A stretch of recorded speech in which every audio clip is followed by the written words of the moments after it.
Gujarat documentary രണ്ടാം ഭാഗം സംപ്രേഷണം ചെയ്ത BBC കേരളത്തിൽ പ്രദർശിപ്പിക്കാൻ കോൺഗ്രസും ഇടത് സംഘടനകളും. രണ്ടാം ഭാഗത്തിൽ ഉൾക്കൊള്ളിച്ചിരിക്കുന്നത് കാശ്മീരിന്റെ പ്രത്യേക പദവി എടുത്തുകളഞ്ഞത് ഉൾപ്പെടെയുള്ള കാര്യങ്ങൾ. ഡോക്യുമെന്ററി വിമർശിച്ച KPCC digital media cell convener Anil Antony രാജിവെച്ചു.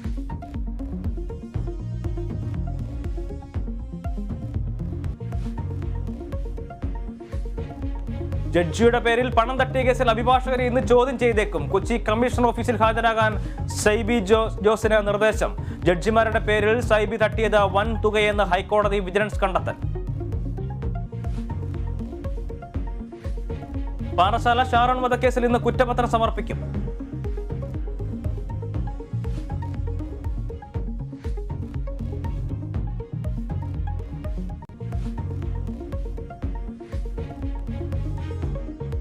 ഗ്രീഷ്മ കഷായത്തിൽ വിഷം കലർത്തി കൊലപ്പെടുത്തിയെന്ന കണ്ടെത്തൽ. കുറ്റപത്രം സമർപ്പിക്കുന്നത് ഗ്രീഷ്മയെ അറസ്റ്റ് ചെയ്ത 85-ാം ദിവസം.